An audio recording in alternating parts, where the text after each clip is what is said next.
الحمد لله رب العالمين والصلاة والسلام على سيدنا محمد وعلى آله وصحبه أجمعين أما بعد. ഏറ്റവും ബഹുമാനമുള്ള സത്യവിശ്വാസികളെ, അസ്സലാമു അലൈക്കും വറഹ്മത്തുള്ളാഹി വബറകാതുഹു. ഏറ്റവും പവിത്രമായ ഒരു മാസത്തിലെ ആദ്യത്തെ വെള്ളിയാഴ്ചയിലാണ് നാം നിലകൊള്ളുന്നത്. ദുൽഹിജ്ജ മാസത്തിലെ ആദ്യത്തെ വെള്ളിയാഴ്ച. അല്ലാഹു സുബ്ഹാനഹു വ തആല നമ്മുടെ ഈമാൻ ഈ ദിവസത്തിൻ്റെ ബറക്കത്ത് കൊണ്ട്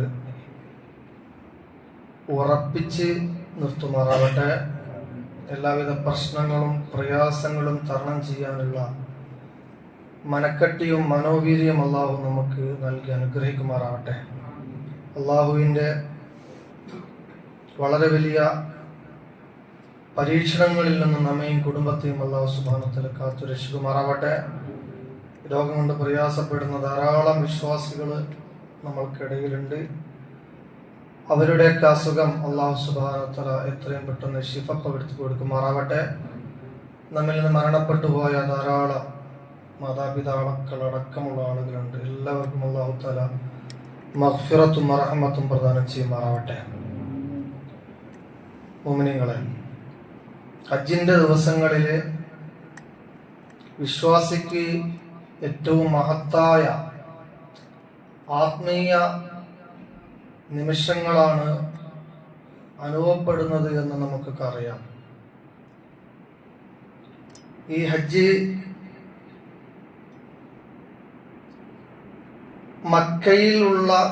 നിലവിൽ മക്കയിൽ ഹജ്ജിന് വേണ്ടി പോകുന്ന ആളുകൾക്ക് മാത്രം കൂടുതൽ പ്രതിഫലം നൽകുന്ന ഒരു രീതിയല്ല എന്നുള്ളത് നമ്മൾ മനസ്സിലാക്കണം.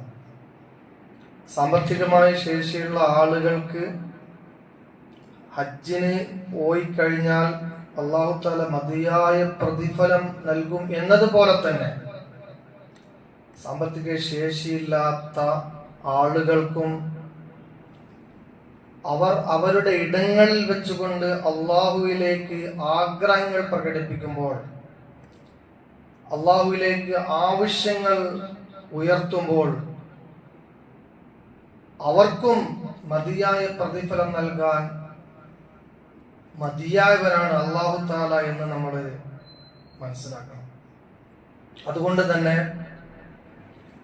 ഹജ്ജ് ചെയ്തുകൊണ്ടിരിക്കുന്ന വിശ്വാസികളെ പോലെ തന്നെ ഹജ്ജിന് അവസരം കിട്ടാത്ത നാട്ടിൻപുറങ്ങളിലുള്ള വിശ്വാസികൾക്കും പുണ്യം നേടാൻ, പുണ്യം ലഭിക്കാൻ ധാരാളം അവസരങ്ങൾ ഉണ്ട് എന്ന് മുഹമ്മദ് മുസ്തഫ സല്ലല്ലാഹു അലൈഹി വസല്ലം പഠിപ്പിച്ചിട്ടുണ്ട്. അതിൽ ഏറ്റവും പ്രധാനപ്പെട്ട ഒന്ന് അറഫ ദിനമാണ് എന്ന് നമ്മൾ മനസ്സിലാക്കണം. അറഫ ദിനം എന്നുള്ളത് നാട്ടിലുള്ളവർക്കും മക്കയിലുള്ളവർക്കും ഒരുപോലെ പ്രധാനപ്പെട്ട ഒരു ദിനമാണ്. ഈ ദിവസം, അറഫയുടെ ദിവസം, ലക്ഷക്കണക്കിന് വരുന്ന ജനങ്ങളെ പരിശുദ്ധ മക്കയിൽ വെച്ച് കണ്ണീർ പൊഴിക്കുകയാണ്. അവരെ പാപങ്ങൾ പൊറുപ്പിച്ചുകൊണ്ടിരിക്കുകയാണ്. ദുആകൾക്കായി മുകളിലേക്ക് കൈ ഉയർത്തിക്കൊണ്ടിരിക്കുകയാണ്. അള്ളാഹുവിന്റെ കരുണ ആ ഒരു ഘട്ടത്തിൽ ഭൂമിയിലേക്ക് ഇറങ്ങി വരികയാണ്. അള്ളാഹുവിന്റെ കാരുണ്യം ഭൂമിയിലേക്ക് ഇറങ്ങി വരുന്ന സമയത്ത് നമ്മൾ മനസ്സിലാക്കണം, അത് മക്കയിലുള്ള കഅബയുടെ ചുറ്റുവട്ടത്തുമുള്ള ആളുകളിലേക്ക് മാത്രമല്ല, മറിച്ച് ആ മക്കയെ കുറിച്ച് ചിന്തിക്കുന്ന, മുസ്ദലിഫയെ കുറിച്ച് ആലോചിക്കുന്ന, മിനയെ കുറിച്ച് ചർച്ച ചെയ്യുന്ന, സംസം വെള്ളമിനെ കുറിച്ച് ചർച്ച ചെയ്യുന്ന, അവിടെ സംഗമിക്കുന്ന അറഫ ദിനത്തെ കുറിച്ച് സംസാരിക്കുന്ന, ചർച്ച ചെയ്യുന്ന, ആ അറഫ ദിനത്തെ അനുസ്മരിക്കുന്ന, അതിന്റെ ഭാഗമായി ആ ദിവസത്തിൽ നോമ്പനുഷ്ഠിക്കുന്ന ആളുകളിലേക്കും അല്ലാഹുവിന്റെ കാരുണ്യം ഒഴുകുന്നുണ്ട് എന്നുള്ളത് നമ്മൾ മനസ്സിലാക്കണം. മുഹമ്മദ് മുസ്തഫ സല്ലല്ലാഹു അലൈഹി വസല്ലമ തങ്ങൾ അതുകൊണ്ട് തന്നെ പറഞ്ഞു, ഹജ്ജ് ചെയ്തുകൊണ്ടിരിക്കുന്ന ആളുകൾക്കും നാട്ടിലുള്ള ആളുകൾക്കും ഒരുപോലെ പ്രധാനപ്പെട്ടതാണ് അറഫയായതുകൊണ്ട് അൽ ഹജ്ജു അറഫ എന്ന് പ്രഖ്യാപിക്കുകയുണ്ടായി. ഹജ്ജ് എന്ന് പറഞ്ഞാൽ അത് അറഫയാണ്.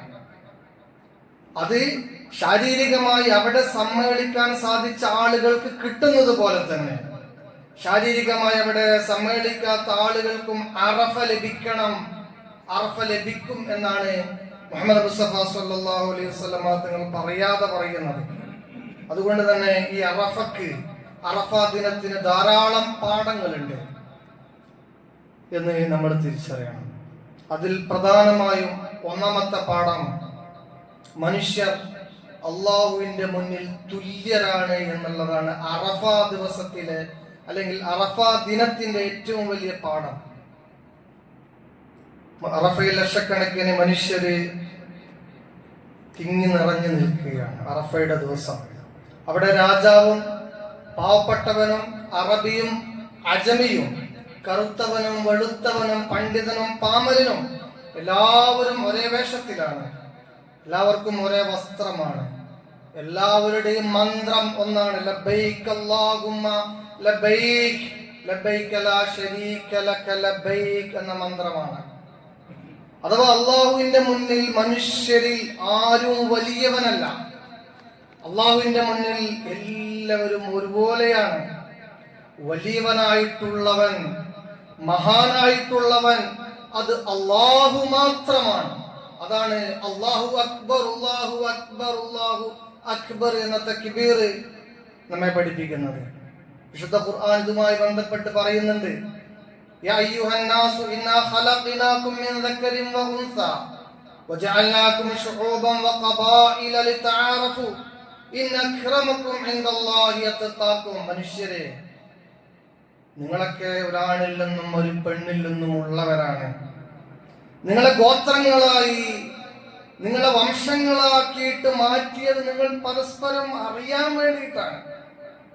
ഇന്ന നാട്ടുകാരൻ, ഇന്ന കുടുംബക്കാരൻ, ഇന്ന പേരുകാരൻ എന്ന് അറിയാൻ വേണ്ടിയിട്ട് മാത്രമാണ്. അതല്ലാതെ അറേബ്യയിൽ ജനിച്ചത് കൊണ്ട് പ്രത്യേകമായ പോരിശ ഒരാൾക്കുമില്ല.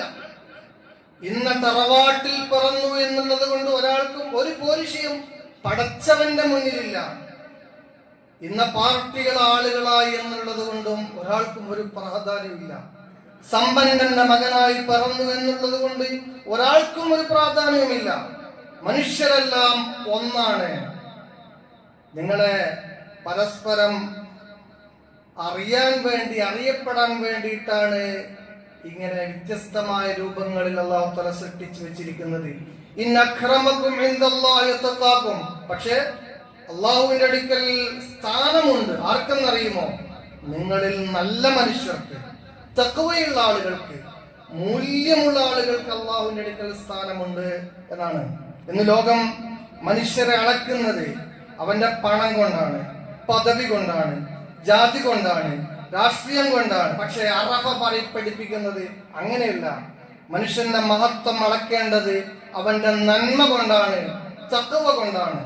ഇത് തന്നെയാണ് മുഹമ്മദ് മുസ്തഫ സല്ലല്ലാഹു അലൈഹി വസല്ലമ തങ്ങൾ പ്രിയപ്പെട്ട പ്രവാചകന്റെ ആദ്യത്തെയും അവസാനത്തെയും ഹജ്ജായ ഹജ്ജത്തുൽ വിദാഇൽ പ്രഖ്യാപിച്ചത്, അയ്യുഹന്നാസ്, മനുഷ്യരെ, ഇന്ന റബ്ബക്കും വാഹിദ്, നിങ്ങളുടെ റബ്ബ് ഒന്നാണ് കേട്ടോ. വൈന അബാക്കും വാഹിദ്, നിങ്ങളുടെ പിതാവ് ഒന്നാണ് കേട്ടോ. എല്ലാവരും ആദമിൽ നിന്നുള്ളതാണ് കേട്ടോ. കുല്ലുക്കും ലി ആദം വആദമു മിൻ തുറാബ്, ആദമാകട്ടെ മണ്ണിൽ നിന്നുമാണ്. ലാ ഫല്ല ലി അറബിയ്യിൻ അലാ അജ്മി, ഒരു അറബിക്ക് അറബിയേക്കാൾ സ്ഥാനമില്ല. അബൂബക്കർ സിദ്ദീഖിന് ബിലാലിനേക്കാൾ സ്ഥാനമില്ല അള്ളാഹുവിന്റെ അടുക്കൽ. അബൂബക്കർ സിദ്ദീഖ് റളിയല്ലാഹു അൻഹുവിന്റെ ചില നന്മകൾ അള്ളാഹുവിന്റെ മുന്നിൽ വെച്ചാൽ ഒഴികെ. വലാ ലി അജ്മിയ്യിൻ അലാ അറബിയ്യിൻ, അതേപോലെ തന്നെ അനറബിക്ക് അറബിയേക്കാൾ സ്ഥാനമില്ല. വലാ ലി അഹ്മറ അലാ അസ്വദ്, കറുത്തവന് വെളുത്തവനേക്കാളും ചുവന്നവന് കറുത്തവനേക്കാളും. വലാ ലി അസ്വദ അലാ അഹ്മർ, അതേപോലെ തന്നെ കറുത്തവന് ചുവന്നവനേക്കാളും യാതൊരു സ്ഥാനവുമില്ല. ഇല്ല ബിത്തഖ്വ, തഖ്വ എന്നല്ലാതെ. അപ്പൊ അറഫയുടെ ഒന്നാമത്തെ പാഠം ഇതാണ്. മനുഷ്യൻ പവിത്രമാണ്. ഏതൊരു മനുഷ്യനും പവിത്രതയുണ്ട്. ഏതൊരു മനുഷ്യനും മഹത്വമുണ്ട്. അവൻ കറുത്തവനായാലും വെളുത്തവനായാലും പണമുള്ളവനായാലും പണമില്ലാത്തവനായാലും. പരിശുദ്ധ ദീനുൽ ഇസ്ലാമിന്റെ അടിസ്ഥാനപരമായ ഒരു പ്രമേയമാണിത്. ഈ പ്രമേയത്തെ ഉദ്ഘോഷിക്കുന്ന, ഓർമ്മപ്പെടുത്തിക്കൊണ്ടിരിക്കുന്നു ഓരോ അറഫ ദിവസവും. ഇതാണ് അറഫയുടെ ഒന്നാമത്തെ പാഠം. രണ്ടാമതായി മുഹമ്മദ് മുസ്തഫ സല്ലല്ലാഹു അലൈഹി വസല്ലമ തങ്ങൾ പറയുന്നത്, അറഫയെ കുറിച്ച് പറയുന്നത്, ഖൈറു ദുആഇ ദുആഇ യൗമി അറഫ, ഏറ്റവും ശ്രേഷ്ഠമായ പ്രാർത്ഥന അത് അറഫ ദിവസത്തിലെ പ്രാർത്ഥനയാണ് എന്നാണ്.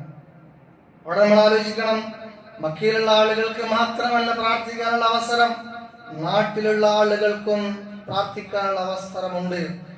മഹാനായ തുർമുദി റളിയല്ലാഹു അൻഹു റിപ്പോർട്ട് ചെയ്യുന്ന ഹദീസാണിത്.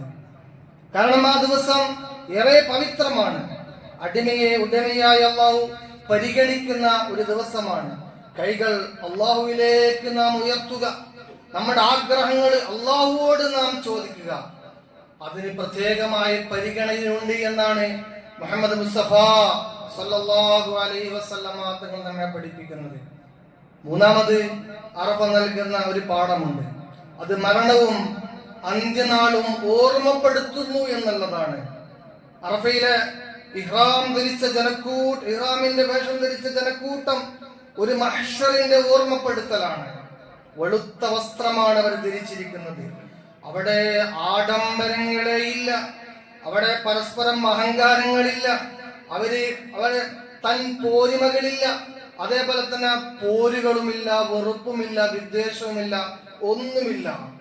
മരണത്തിന് ശേഷം മനുഷ്യൻ അള്ളാഹുവിന്റെ മുന്നിൽ നിൽക്കുന്ന ഒരു ദിവസമുണ്ട്. മുഹമ്മദ് മുസ്തഫ സല്ലല്ലാഹു അലൈഹി വസല്ലമ തങ്ങൾ ആ ദിവസത്തെ കുറിച്ച് പഠിപ്പിച്ചിട്ടുണ്ട്. പരിശുദ്ധ ഖുർആൻ പറയുന്നു, വത്തഖൂ യൗമൻ തുർജഊന ഫീഹി ഇലല്ലാഹ്, നിങ്ങൾ ഒരു ദിവസത്തെ ആലോചിക്കണം കേട്ടോ, ആ ദിവസത്തിലേക്ക് നിങ്ങൾ മുഴുവനും മടങ്ങേണ്ടവരാണ്. അങ്ങനെ ഒരു ദിവസമുണ്ട്. ആ ദിവസത്തെ അനുസ്മരിക്കുന്നതാണ് ഓരോ അറഫയും. എല്ലാവരും ലക്ഷ്യം വെക്കുന്നത് അള്ളാഹുവിനെയാണ്. ഇതേ പ്രകാരം തന്നെയായിരിക്കും മഹ്ശറയിൽ മനുഷ്യൻ ലക്ഷ്യം വെക്കുന്നത്, മനുഷ്യൻ ആഗ്രഹിക്കുന്നത്, അള്ളാഹു ഒന്ന് പ്രത്യക്ഷപ്പെട്ടുവെങ്കിൽ, അള്ളാഹുവിനെ ഒന്ന് കാണാൻ സാധിച്ചുവെങ്കിൽ, അള്ളാഹുവിന്റെ പക്ഷത്തിലേക്ക് എനിക്കൊന്ന് ചേരാൻ കഴിയുന്നുവെങ്കിൽ എന്ന് ആഗ്രഹിക്കുന്ന ആ പാരിത്രികമായ ലോകത്തെ അനുസ്മരിപ്പിക്കുന്ന ഒരു സംഗമമാണ് അറഫയുടെ സംഗമമെന്ന് നാം മനസ്സിലാക്കണം. അതുകൊണ്ട് തന്നെയാണ് മരണവും അന്ത്യനാളും ഓർമ്മപ്പെടുത്തുന്ന ഒരു ദിനം കൂടിയാണ് അറഫ. നമ്മുടെ വീടുകൾ ഒരിക്കൽ നമ്മൾ വിട്ടുപോകും, സമ്പത്ത് വിട്ടുപോകും, ബന്ധുക്കൾ വിട്ടുപോകും. പക്ഷേ നമ്മോടൊപ്പം വരുന്നത് നമ്മുടെ ഈമാനാണ്, നമ്മുടെ അമലാണ്, നമ്മുടെ തഖ്വയാണ്. നമ്മൾ മരിച്ചു കഴിഞ്ഞാൽ നമുക്ക് ഏറ്റവും പ്രിയപ്പെട്ട ഉമ്മക്കും ഉപ്പക്കും നമ്മുടെ ഭാര്യക്കും മക്കൾക്കൊന്നും നമ്മളെ വേണ്ട, നേരെ മറിച്ച് നമ്മളെ കൊണ്ടുപോയി വെക്കുകയാണ്, മണ്ണിന്റെ ഉള്ളിൽ വെക്കുകയാണ്. ഏറ്റവും പ്രിയപ്പെട്ട നമ്മുടെ പ്രിയപ്പെട്ട ആളുകള് പിന്നീട് നമ്മളെ പരിഗണിക്കുന്നില്ല, നമ്മെ മണ്ണിന്റെ ഉള്ളിലേക്ക് കൊണ്ടുപോയി വെക്കുന്നു. അത്രേ ഈ ദുനിയാവിൽ ബന്ധങ്ങൾക്ക് പ്രാധാന്യമുള്ളൂ, അത്രേ ഈ ബന്ധങ്ങൾ കൊണ്ട് കാര്യങ്ങൾ നേടിയെടുക്കാൻ സാധിക്കൂ. മരണം വരെ മരിച്ചു കഴിഞ്ഞാൽ പിന്നെ ഒന്നുമില്ല കേട്ടോ. മരണപ്പെട്ടു കഴിഞ്ഞാൽ ഞാനും എന്റെ അമലും, മരണപ്പെട്ടു കഴിഞ്ഞാൽ ഞാനും എന്റെ ഇൽമും, മരണപ്പെട്ടു കഴിഞ്ഞാൽ ഞാനും എന്റെ തഖ്വയും. ഈ കാര്യമാണ്, ഈ മഹ്ശറയെ കുറിച്ചാണ് അറഫ ഓർമ്മപ്പെടുത്തുന്നത്. നാലാമതായി അറഫ ഓർമ്മപ്പെടുത്തുന്ന ഒരു കാര്യമുണ്ട്. അത് അറഫയിൽ ലോകത്തിന്റെ എല്ലാ ഭാഗത്തു നിന്നും മനുഷ്യന്മാര്, മുസ്ലിമീങ്ങൾ വന്നെത്തുകയാണ്. അവിടെ ഭാഷ വ്യത്യസ്തരായ ഭാഷക്കാരായിരിക്കും, നിറം വ്യത്യസ്തമായിരിക്കും, രാജ്യം വ്യത്യസ്തമായിരിക്കും. പക്ഷേ അവിടെ എല്ലാവർക്കും ഖിബ്ല ഒന്നാണ്, എല്ലാവരുടെയും ദീൻ ഒന്നാണ്, എല്ലാവരുടെയും ലക്ഷ്യം ഒന്നാണ്. നേരത്തെ പറഞ്ഞതുപോലെ എല്ലാവരുടെയും മന്ത്രം ഒന്നാണ്. ഇതാണ് ഇസ്ലാമിന്റെ സൗന്ദര്യം.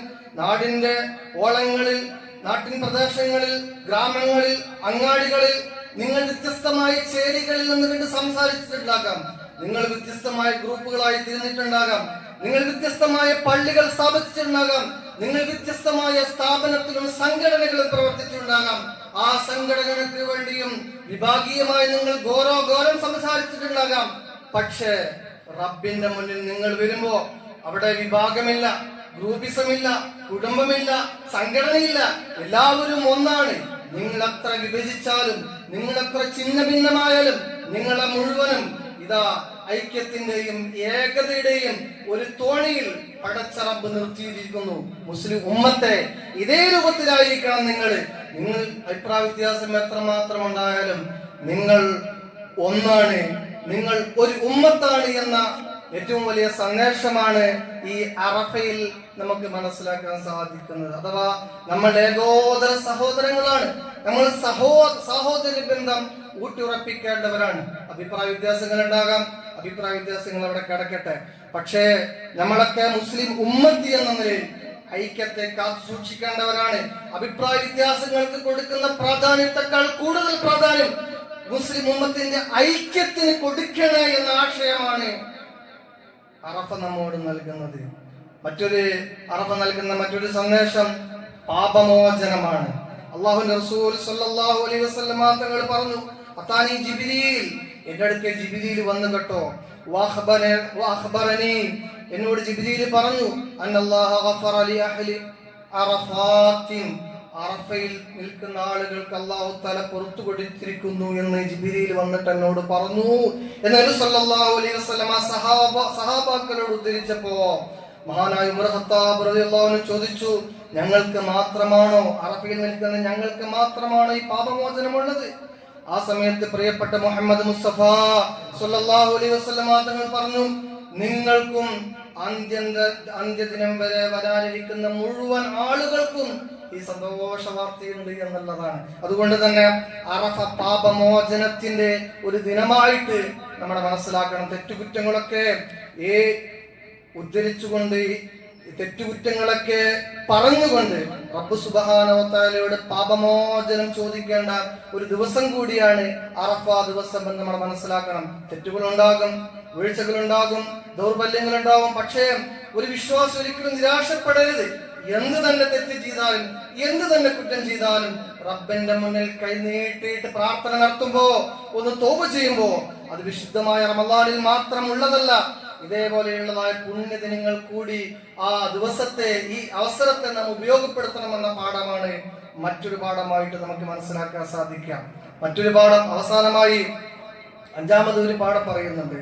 അത് ചെറിയ അമലുകൾക്കും ഏറെ പ്രതിഫലം ലഭിക്കുന്ന ഒരു ദിവസമാണ് അറഫ ദിവസം. അറഫ ദിവസത്തിന്റെ മഹത്വം നേരത്തെ സൂചിപ്പിച്ചതുപോലെ ഹജ്ജിന് പോയവർക്ക് മാത്രമല്ല, ഹജ്ജിന് പോകാത്ത മുസ്ലിമീങ്ങൾക്കും അള്ളാഹു വലിയ അവസരങ്ങൾ ഇവിടെ തുറന്നിരിക്കുകയാണ്. അവയിൽ ഏറ്റവും മഹത്തായ ഒന്ന് അറഫയിലെ നോമ്പാണ്. നബി സല്ലല്ലാഹു അലൈഹി വസല്ലമയോട് അറഫയിലെ നോമ്പിനെ കുറിച്ച് ചോദിക്കപ്പെട്ടപ്പോ നബി സല്ലല്ലാഹു അലൈഹി വസല്ലമ പറഞ്ഞത്, സിയാമു യൗമി അറഫ അഹ്തസിബു അലല്ലാഹി അൻ യുകഫിറ അസ്സനത്തല്ലത്തി ഖബലഹു വസ്സനത്തല്ലത്തി ബഅദഹു. മഹാനായ മുസ്ലിം റളിയല്ലാഹു അൻഹു റിപ്പോർട്ട് ചെയ്ത ഹദീസിൽ കാണാൻ സാധിക്കും, അറഫയിലെ നോമ്പ് എന്ന് പറഞ്ഞാൽ അത് 2 വർഷത്തെ പാപങ്ങൾ പൊറുപ്പിക്കാൻ മാത്രം പര്യാപ്തമാണ്. എന്തിനു വേണ്ടിയാണ് ഇങ്ങനെയുള്ള ഓഫറുകൾ അല്ലാഹു തആല നമുക്ക് നൽകുന്നത്? നമ്മളുടെ തെറ്റുകുറ്റങ്ങൾ സംഭവിക്കും. എന്റെ അടിമ എപ്പോഴും കുറ്റമുക്തനായി നിൽക്കണം, എന്റെ അടിമയിൽ എപ്പോഴും നന്മ നിലനിൽക്കണം. അതിനുവേണ്ടി പ്രോത്സാഹനമായിട്ടും പ്രചോദനമായിട്ടുമാണ് ഈ അവസരങ്ങൾ അല്ലാഹു തആല നമുക്ക് ഇങ്ങനെ നൽകുന്നത്. പക്ഷേ നമ്മെ സംബന്ധിച്ചിടത്തോളം ആ അവസരങ്ങൾ നമ്മൾ ഉപയോഗപ്പെടുത്തുന്നില്ല. അങ്ങനെയുള്ള അവസരങ്ങളെ കുറിച്ച് നമ്മൾ ചിന്തിക്കുന്നില്ല. നമ്മുടെ ചിന്തകളൊക്കെ മറ്റെന്തോ ആണ്. നാം ഓടിക്കൊണ്ടിരിക്കുകയാണ്. എങ്ങോട്ടാണ് നാം ഓടുക? ഏതുവരെ നാം ഓടും? അവസാനം ഓടി നേരത്തെ പറഞ്ഞതുപോലെ ഖബറിലേക്കാണ് നാം ഓടിയെത്തുക. ആ ഖബറിൽ ആരും ഉണ്ടാവുകയില്ല. ഇതുപോലെയുള്ള പുണ്യ ദിവസങ്ങളിൽ നമ്മൾ അനുഷ്ഠിച്ച നോമ്പുകൾ അതിൽ നമുക്ക് ഒരു നിലാവായ പ്രതീക്ഷയായിട്ട് കാണാൻ സാധിക്കും. ഇങ്ങനെയുള്ള പുണ്യ ദിവസങ്ങളിൽ നമ്മൾ പാരായണം ചെയ്ത പരിശുദ്ധമായ ഖുർആൻ അതിൽ നമുക്ക് കാണാൻ സാധിക്കും. അതല്ലാത്ത ഒന്നും തന്നെ നമ്മുടെ എല്ലാ ഓട്ടങ്ങളും വൃഥാവിലായി പോകുന്ന ഒരു സാഹചര്യമായിരിക്കും ഉണ്ടാവുക. അതുകൊണ്ട് തന്നെ ഈ പരിശുദ്ധമായ അറഫ ദിവസത്തിൽ ആ സുന്നത്ത് നോമ്പ് അത്രമേൽ പ്രാധാന്യമുള്ള സുന്നത്ത് നോമ്പാണ്. ആ സുന്നത്ത് നോമ്പ് നാം അനുഷ്ഠിക്കുക. അതുപോലെ തന്നെ നമ്മുടെ കുടുംബത്തെയും മക്കളെയും സുഹൃത്തുക്കളെയും ആ സുന്നത്ത് നോമ്പ് അനുഷ്ഠിക്കാൻ വേണ്ടി നാം നിർദ്ദേശിക്കുകയും കൽപ്പിക്കുകയും ചെയ്യുക. അങ്ങനെ നന്മയിൽ അധിഷ്ഠിതമായ ഒരു ജീവിതമായിട്ട് നമ്മുടെ ജീവിതം അല്ലാഹു സുബ്ഹാനഹു വ തആല മാറ്റി തെരുമാറാവട്ടെ എന്ന് ഈ ഘട്ടത്തിൽ നമുക്ക് പ്രാർത്ഥിക്കുകയും ചെയ്യാം. ഇതിന്റെ അടിസ്ഥാനത്തിൽ നമ്മുടെ നാട്ടിൽ, നമ്മുടെ പ്രദേശത്ത് ദുൽഹിജ്ജ 9 ബുധനാഴ്ച ദിവസവും ദുൽഹിജ്ജ 10 അഥവാ വലിയ പെരുന്നാള് വ്യാഴാഴ്ച ദിവസവുമാണ്. അതുകൊണ്ട് ബുധനാഴ്ച ദിവസമാണ് എല്ലാവരും സുന്നത്ത് നോമ്പ് നോൽക്കേണ്ടത്. എടുത്തു പറയുന്നു, ബുധനാഴ്ച ദിവസമാണ് നാം സുന്നത്ത് നോമ്പ് നോൽക്കേണ്ടത്. കാരണം ദുൽഹിജ്ജ 9 അറഫ ദിവസം കഴിഞ്ഞാൽ പിറ്റേന്ന് പെരുന്നാളാണ്. ആ പെരുന്നാള് യൗമുൻ നഹർ, വലിയ പെരുന്നാൾ ആഘോഷിക്കേണ്ടതാണ്. പ്രത്യേകിച്ച് പറയാനുള്ള കാരണം, ആരും തെറ്റിദ്ധരിക്കരുത്, സൗദി അറേബ്യയില് അറഫ ദിവസം ചൊവ്വാഴ്ച ആയതുകൊണ്ട് നമുക്ക് ദുൽഹിജ്ജ 9 ചൊവ്വാഴ്ച ആവുകയില്ല എന്ന് പ്രത്യേകം ഓർമ്മപ്പെടുത്തുകയാണ്. അതുകൊണ്ട് ബുധനാഴ്ചയാണ് അറഫയിലെ സുന്നത്ത് നോമ്പ്. അല്ലാഹു സുബ്ഹാനഹു വ തആല തൗഫീഖ് ചെയ്യുമാറാവട്ടെ.